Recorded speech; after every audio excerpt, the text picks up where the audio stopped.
Hi hello ನಮಸ್ತೆ welcome back to my channel. ಇದು ನನ್ನ ಚಾನಲ್ ಅಂಜು ವ್ಲಾಗ್ಸ್ ಅಂತ. ಸೊ ಇವತ್ತು ನಾನು ಚಿಕನ್ ಗ್ರೇವಿ ಮಾಡ್ತಾಯಿದ್ದೀನಿ. ಸೊ ಸಿಂಪಲ್ಲಾಗಿರುತ್ತೆ, ತುಂಬ ಚೆನ್ನಾಗಿರುತ್ತೆ. ಈ ಗ್ರೇವಿನ ಚಪಾತಿಗೆ, ಇಡ್ಲಿ, ದೋಸೆ, ರೈಸ್ ಎಲ್ಲದಕ್ಕೂ ಕಾಂಬಿನೇಷನ್ ತುಂಬ ಚೆನ್ನಾಗಿರುತ್ತೆ. ನೀವು ಟ್ರೈ ಮಾಡಿ. ಸೊ ಮೊದಲಿಗೆ ನಾನು ಸಣ್ಣದಾಗಿ ಈರುಳ್ಳಿ ಕಟ್ ಮಾಡಿ ಇಟ್ಕೊಂಡಿದ್ದೀನಿ 2. ಅದನ್ನು ಒಂದು ಬಾಣಲೆಯಲ್ಲಿ ಸ್ವಲ್ಪ ಎಣ್ಣೆ ಹಾಕಿ ಫ್ರೈ ಮಾಡ್ಕೋಬೇಕು.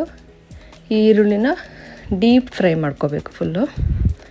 ಫುಲ್ ಬ್ರೌನಿಷ್ ಆಗೋವರೆಗೂ ಫ್ರೈ ಮಾಡಿಕೊಂಡು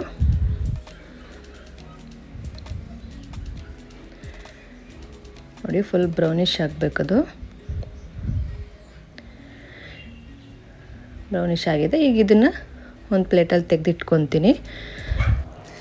ಈಗ ಅದೇ ಬಾಣಲಿಗೆ ಸ್ವಲ್ಪ ಎಣ್ಣೆ ಹಾಕ್ಕೊಂಡು ಅದಕ್ಕೆ ಸ್ವಲ್ಪ ಜೀರಿಗೆ, ಚಕ್ಕೆ, ಲವಂಗ ಹಾಗೆ 3 ಏಲಕ್ಕಿನ ಹಾಕ್ಕೊಂಡಿದ್ದೀನಿ. ಈಗ ಅದು ಸ್ವಲ್ಪ ಫ್ರೈ ಆಗಿದ ನಂತರ ಇದಕ್ಕೆ 3 ಈರುಳ್ಳಿನ ಕಟ್ ಮಾಡಿ ಇಟ್ಕೊಂಡಿದ್ದೆ ಚಿಕ್ಕದಾಗಿ. ಈಗ ಅದನ್ನು ಬಾಣಲಿಗೆ ಹಾಕಿ ಮಿಕ್ಸ್ ಮಾಡ್ಕೊತಿದ್ದೀನಿ. ಈರುಳ್ಳಿ ಜೊತೆಗೇನೆ ಇದಕ್ಕೆ ಶುಂಠಿ ಬೆಳ್ಳುಳ್ಳಿ ಪೇಸ್ಟ್ ಮಾಡಿ ಇಟ್ಕೊಂಡಿದ್ದೆ. ಈಗ ಅದು 2 ಸ್ಪೂನ್ ಹಾಕಿ ಚೆನ್ನಾಗಿ ಮಿಕ್ಸ್ ಮಾಡ್ಕೊತಾ ಇದ್ದೀನಿ. ಇದು ಹಸಿ ವಾಸನೆ ಹೋಗೋವರೆಗೂ ಫ್ರೈ ಮಾಡ್ಕೋಬೇಕು.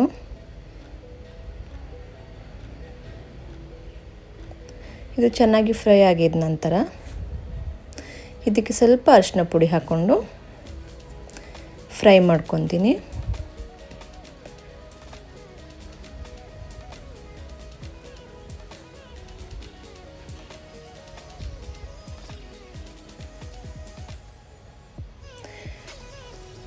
ಫ್ರೈ ಮಾಡ್ಕೊಂಡಿದ ನಂತರ ಈಗ ಇದಕ್ಕೆ ತೊಳೆದಿಟ್ಕೊಂಡಿದ್ದಂಥ ಚಿಕನ್, 1 kg ಆಗೋಷ್ಟು ಚಿಕನ್ ತೊಗೊಂಡಿದ್ದೀನಿ ನಾನು. ಈಗ ಅದನ್ನು ಫ್ರೈ ಮಾಡ್ಕೊತಿದ್ದೀನಿ. ಸ್ವಲ್ಪ ಫ್ರೈ ಆಗಿದ ನಂತರ ಅದಕ್ಕೆ 1 ಸ್ಪೂನ್ ಚಿಲ್ಲಿ ಪೌಡರ್ ಹಾಕಿ ಮಿಕ್ಸ್ ಮಾಡ್ಕೊತಾ ಇದ್ದೀನಿ. ಇದು ಸ್ವಲ್ಪ ಚಿಲ್ಲಿ ಪೌಡರ್ ಜೊತೆ ಚೆನ್ನಾಗಿ ಬೇಯಬೇಕು. ಸೊ ಬೆಂದಿದ ನಂತರ ಇದಕ್ಕೆ ನಾನು 2 ಟೊಮೆಟೊ ಗ್ರೈಂಡ್ ಮಾಡಿಟ್ಟಿದ್ದೆ. ಈಗ ಅದನ್ನು ನಾನು ಈ ಕುದೀತಾ ಇರೋವಂಥ ಚಿಕನ್ ಬೆಂದಿರೋವಂಥದ್ದಕ್ಕೆ ಹಾಕ್ತಾಯಿದ್ದೀನಿ.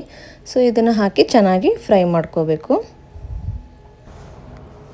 ಸೊ ಈಗ ಇದು ಸ್ವಲ್ಪ ಚೆನ್ನಾಗಿ ಒಂದು 5 ನಿಮಿಷ ಬೆಂದಿದ ನಂತರ ಇದಕ್ಕೆ ನಾನು ಡೀಪ್ ಫ್ರೈ ಮಾಡ್ಕೊಂಡಿರೋಂಥ ಈರುಳ್ಳಿನ ಅದೇ ಒಂದು ಜಾರಲ್ಲಿ ಹಾಕ್ಕೊಂಡು ಅದಕ್ಕೆ ಒಂದು ಸ್ವಲ್ಪ ಮೊಸರು ಹಾಕಿ ಗ್ರೈಂಡ್ ಮಾಡಿ ಇಟ್ಕೊಂಡಿದ್ದೀನಿ. ಈಗ ಬೆಂದಿರೋಂಥ ಚಿಕನಿಗೆ ಇದನ್ನು ಹಾಕ್ತಾಯಿದ್ದೀನಿ. ಇದನ್ನು ಹಾಕಿ ಚೆನ್ನಾಗಿ ಮಿಕ್ಸ್ ಮಾಡ್ಕೋಬೇಕು. ಮಿಕ್ಸ್ ಮಾಡ್ಕೊಂಡಿದ ನಂತರ ಇದಕ್ಕೆ 1 ಸ್ಪೂನು ಧನಿಯಾ ಪೌಡರ್ ಹಾಕ್ತಾಯಿದ್ದೀನಿ. ಸೊ ಮಿಕ್ಸ್ ಮಾಡಿ ಚೆನ್ನಾಗಿ ಇವಾಗ ಒಂದು 5ರಿಂದ 10 ನಿಮಿಷ ಕಮ್ಮಿ ಉರಿಯಲ್ಲಿ ಬೇಯೋದಕ್ಕೆ ಬಿಡಿ.